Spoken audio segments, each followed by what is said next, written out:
le cerveau goûte et sent. Alors je vois bien que vous me regardez en vous disant, mais qui c'est celle-là? D'où elle sort? Elle débloque, non? Oui, peut-être. Peut-être que vous avez raison, mais peut-être que moi aussi, en quelque sorte, j'ai raison. Alors je vais justement vous parler de ça, essayer de vous convaincre que le cerveau goûte et sent. Malheureusement, en 20 minutes, je n'aurai pas le temps de tout développer, donc je vais particulièrement développer l'aspect olfactif et le fait que l'on peut sentir non pas seulement des molécules du non-soi, c'est-à-dire qui viennent de notre environnement, mais également peut-être des molécules du soi qui pourraient indiquer à notre cerveau dans quel état physiologique on se trouve. Vous savez quelles sont les molécules qui nous permettent de sentir les odeurs dans le nez? Comment elles s'appellent? Des récepteurs olfactifs. Je vais vous conter un petit peu l'histoire de ces récepteurs. Les récepteurs olfactifs ont été découverts par ces deux personnes en 1991 qui pour la première fois mettent en évidence une famille de gènes très nombreuse qui codent pour des récepteurs aux odeurs. Ces récepteurs sont schématisés ici, ce sont des protéines qui ont 7 domaines transmembranaires, comme vous le voyez là, et qui sont donc exprimés à la surface de nos cellules. Est-ce que vous connaissez ces deux personnes? Je mets une femme à l'honneur encore. Est-ce que vous connaissez leur nom? Il s'agit de Richard Axel et de Linda Luck. Et cette découverte leur valut le prix Nobel en 2004, justement pour leur découverte des récepteurs olfactifs et l'organisation du système olfactif. À l'époque, les techniques leur ont permis d'identifier que ces récepteurs n'étaient présents que dans le système olfactif, ici, et dans aucun autre organe du corps. Ces récepteurs sont exprimés par des neurones sensoriels olfactifs au sein de la muqueuse olfactive que vous voyez dessinée ici, à ma gauche. Les récepteurs sont précisément à la surface des cils olfactifs ici dans la muqueuse olfactive et ils sont exprimés, ils baignent dans le mucus au sein de la cavité nasale. Qu'est-ce qui se passe quand vous percevez une odeur? Quand les odeurs arrivent dans votre nez, elles vont pénétrer dans la cavité nasale et elles vont se diriger à l'arrière, tout en haut, vers la muqueuse olfactive. Les cils olfactifs baignent à l'intérieur de la muqueuse, comme vous pouvez le voir ici, et c'est à la surface de ces cils olfactifs que l'on va trouver l'expression des récepteurs olfactifs. Le récepteur olfactif va aller se fixer sur... Non, l'odeur va aller se fixer sur son récepteur olfactif spécifiquement. Ça va permettre la transformation du messager chimique en message électrique. Et ce message électrique va courir le long des neurones sensoriels olfactifs et monter jusqu'au cerveau. Au cerveau, l'information olfactive va être relayée par le bulbe olfactif que vous voyez là, puis au sein des glomérules, puis au centre du bulbe, on a les cellules mitrales qui vont véhiculer cette information vers d'autres zones du cerveau pour être analysée. Comment est-ce que se passe la transformation du signal chimique, l'odeur, en signal électrique? Il faut que le récepteur olfactif soit activé. C'est la fixation de l'odorant sur le récepteur olfactif qui va permettre l'activation du récepteur. Ce récepteur, pour transformer le message, il a besoin de partenaires. Son premier partenaire, c'est une protéine G-alpha olfactive. Ça active la protéine G-alpha olfactive, ce qui va permettre l'activation d'une autre protéine membranaire, l'adénylate-cyclase 3, ici en jaune, ce qui va permettre d'augmenter l'AMP cyclique à l'intérieur de la cellule. L'AMP cyclique va permettre l'activation de canaux calcium, ce qui permettra l'entrée massive de calcium, et s'en suivra de manière concomitante une sortie d'ion chlorure. Et ça suffira pour dépolariser la membrane et transformer le message chimique et l'odeur en un signal électrique. Ça, c'est ce qui se passe dans le nez quand on perçoit des molécules du non-soi autour de nous. Mais est-ce que les récepteurs aux odeurs sont réellement seulement confinés au nez, ou est-ce que depuis 1991 on véhicule un mythe et on peut en trouver exprimé ailleurs dans l'organisme? La réponse, bien sûr, puisqu'on fait tomber les mythes aujourd'hui, effectivement, on a des récepteurs olfactifs dans à peu près toutes les parties de notre corps. Et dès 1992, l'équipe de Parmentier découvre la présence de récepteurs olfactifs dans les testicules, plus précisément sur les spermatozoïdes. Et vous le voyez illustré ici, on trouve des récepteurs partout, dans le cœur, sur la peau, au niveau des nerfs, au niveau des muscles, au niveau des reins, et même dans le cerveau plus récemment. Pour certains de ces récepteurs olfactifs, qu'on qualifie du coup d'ectopiques, puisqu'ils ne sont plus dans le nez, on a identifié un rôle. Je vais vous donner deux exemples, des rôles très divers de ces récepteurs olfactifs.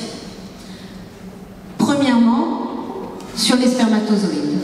Des équipes ont montré que de nombreux récepteurs olfactifs, qu'on appelle chez l'homme OR avec un numéro, sont exprimés tout au long du récepteur olfactif. Et de plus, c'est régionalisé. Certains sont seulement dans la tête du spermatozoïde, qu'on appelle l'acrosome, et d'autres sont sur le flagelle.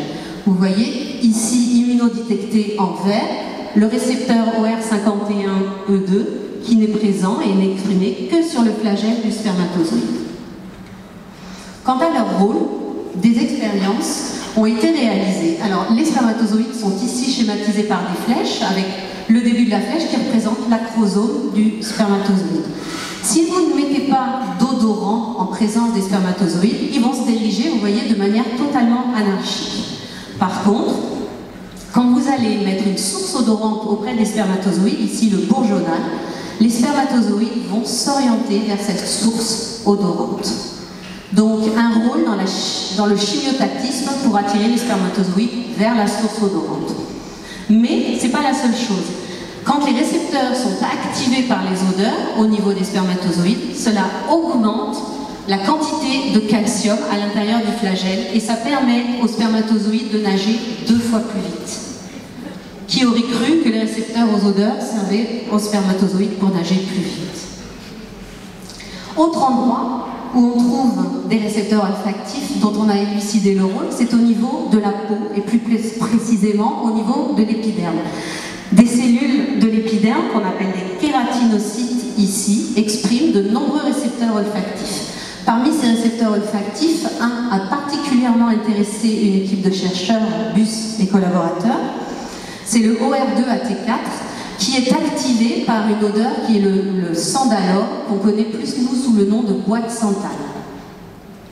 Quand le récepteur... Alors, ils ont fait des manipulations en prenant des explants de peau humains. Ils ont fait pousser un explant de peau sans mettre de sandalore ni de boîte santal et un autre explant de peau qu'ils ont exposé aux boîtes santales. Et ils ont mesuré la longueur et l'air de cet explant de peau.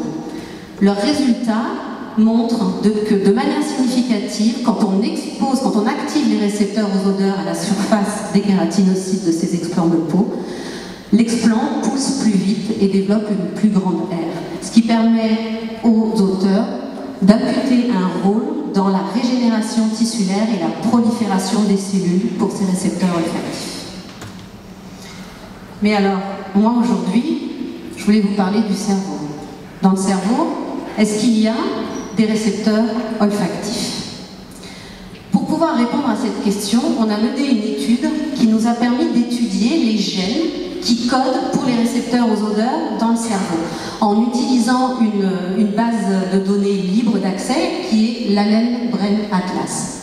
Avec ces données, on a analysé l'expression des récepteurs aux odeurs et également des molécules partenaires. Vous vous rappelez quand je vous ai parlé de la transformation du message chimique en message électrique, je vous ai parlé de la protéine G-alpha olfactive. Donc on a aussi regardé s'il y avait cette protéine et ce partenaire, parce que ça permet aussi de dire que peut-être ces récepteurs peuvent être fonctionnels, parce qu'ils ont leur partenaire. Et on a fait cette étude sur 13 régions du cerveau, qui sont listées ici, je vous l'accorde un peu en petit, mais on a listé pratiquement toutes les zones du cerveau. Les résultats montrent que chez un homme adulte, il y a bien une expression de base des gènes qui codent pour les récepteurs aux odeurs dans toutes les parties du cerveau. Mais plus particulièrement dans le cortex limbique, vous voyez les zones un peu plus sombres, le cerveau antérieur basal, les ganglions de la base, l'hypothalamus et l'amygdale. Et ça appartient, toutes ces structures appartiennent au système limbique. Les récepteurs de base dans le cerveau, les gènes qui codent pour ces récepteurs sont majoritairement présents dans le système limbique chez l'homme. Concernant un partenaire privilégié qui est la protéine G-alpha-OLF, on a pu constater que le profil d'expression de ce partenaire privilégié des récepteurs suivait le même profil que celui des récepteurs olfactifs. Peut-être donc que ces récepteurs pourraient être fonctionnels dans le cerveau. Alors ça, c'est juste regarder s'il y a des gènes ou non, mais ça ne nous renseigne pas du tout sur quel peut être leur rôle potentiel. Pour pouvoir répondre à cette question, en parallèle, on a lancé une étude qui compare les gènes du cerveau entre des souris transgéniques qui sont modèles de la maladie d'Alzheimer et des souris sauvages. Je vous présente le modèle de souris transgénique qu'on appelle les 5XFAD, qui est un modèle précoce de la maladie d'Alzheimer, puisqu'il porte des mutations, 5 mutations familiales déterministes de la maladie d'Alzheimer sur 2 gènes. Et ce modèle est intéressant parce qu'il développe les premiers symptômes de la pathologie dès 2 mois, et ces symptômes ne font que s'accroître au fur et à mesure de l'âge, jusqu'à atteindre des neurodégénérescences, et également des pertes ou des atteintes cognitives et mnésiques. En comparant les cerveaux de souris saines et de souris Alzheimer pour les récepteurs olfactifs, on s'est aperçu qu'il y avait de nombreux récepteurs olfactifs dont l'expression variait. Impossible de vous donner toute la liste sur le diapo, mais simplement en vert, vous pouvez voir que de nombreux récepteurs voient leur expression diminuer, tandis qu'un certain nombre voient leur expression augmenter. À partir de ce transcriptome, nous avons sorti 2 gènes qui présentaient plus d'intérêt et qui étaient plus surexprimés chez les souris modèles de la pathologie d'Alzheimer. Ces 2 gènes sont appelés Olfer 110, que je vais nommer 110 par la suite parce que c'est 110-111, et Olfer 544. En réalisant la cinétique d'expression de ces gènes et en la comparant entre les souris wild type, donc celles et les souris transgéniques, on voit que l'expression d'Olfer 110 est drastiquement augmentée dans le cerveau des souris atteintes de la pathologie. Pour Olfer 544, les modifications sont beaucoup plus fines, mais de base, il est beaucoup moins exprimé que Olfer 110. Mais Olfer 544 montre un niveau d'expression qui va augmenter particulièrement à 6 mois et un tout petit peu plus à 9 mois, un tout petit peu moins à 9 mois, pardon. Donc on a bien 2 gènes d'intérêt dont l'expression augmente chez les souris modèles de la pathologie d'Alzheimer. Mais on n'en est qu'au niveau des gènes. En général, c'est la protéine qui a une fonction, et c'est les protéines dans le nez qui sentent. Donc est-ce que ces protéines sont vraiment exprimées? Est-ce que ces récepteurs, on les trouve en tant que protéines dans le cerveau? On a cherché, et vous savez que dans le cerveau, et je pense que la personne après moi en parlera, il existe plusieurs types de cellules dans le cerveau. On a des neurones que vous avez en jaune ici, des astrocytes en vert, de la microglie et des oligodendrocytes, mais également des cellules épithéliales pour former la barrière hémato-encéphalique. Alors quelles sont les cellules, s'ils sont exprimés, qui vont exprimer les récepteurs olfactifs? Pour pouvoir déterminer quelles étaient ces cellules, on a pris des marqueurs qui étaient spécifiques de chacun des types cellulaires et on les a co-marqués avec la détection de nos récepteurs olfactifs. Et on a superposé les 2 images. Ici, vous avez en violet l'expression d'Olfer 110 dans l'hippocampe et dans le cortex chez des souris Alzheimer, et puis 544 en dessous. Et en vert, c'est un marqueur de neurones spécifiquement qui est repéré. Et si on superpose les 2 images, on voit que ce sont les neurones qui expriment majoritairement dans le cerveau les récepteurs olfactifs. Ça nous rapproche quand même un petit peu du nez, où ce sont des neurones sensoriels olfactifs qui les expriment. Néanmoins, les autres types cellulaires les expriment chez la souris Alzheimer seulement, mais en faible quantité. Alors maintenant, est-ce qu'ils peuvent être fonctionnels? Pour être fonctionnel, un récepteur, il faut qu'il soit à la membrane et il faut qu'il ait ses partenaires. Donc on a marqué la membrane en vert et les partenaires, la protéine G-alpha-OLF en vert, et on a regardé si on colocalisait avec nos récepteurs dans le cerveau.